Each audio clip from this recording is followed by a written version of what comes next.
আমরা মায়াপুর ইসকনে গেছিলাম এই 2nd জানুয়ারি 2025-এ। সেখানে গিয়ে আমরা গীতা ভবনে ছিলাম। গীতা ভবন খুবই সুন্দর, খুবই পরিষ্কার। আমাদের রুমের চার্জ ছিল 2200 টাকা, সব কিছু নিয়েই, মানে জিএসটি অ্যাড করি। তো খুবই সুন্দর, খুব সুন্দর লেগেছে আমাদের। সাথে খাওয়া দাওয়া, ওখানে লাঞ্চ ডিনার সবই ছিল।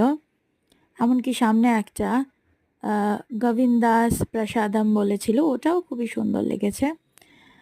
মোটামুটি খুব ভালো এক্সপিরিয়েন্স হয়েছে আমাদের।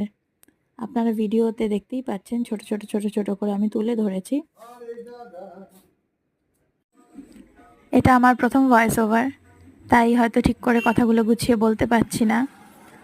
তো ওখান থেকে মোটামুটি আমরা ক্ষীর দইটা খেয়েছি, ওটা খুব ভালো লেগেছে। লাস্সি খেয়েছিলাম, গোশালাতে গিয়েই ওগুলো খেয়েছি। আর ওখান থেকে ঘি এনেছি, ঘিটাও খুব ভালো।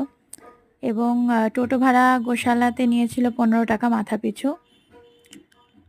এবং আপনাদের আর কোনো সাহায্য যদি লাগে এই মানে এগুলোর ব্যাপারে জানতে, তাহলে অবশ্যই কমেন্ট করবেন।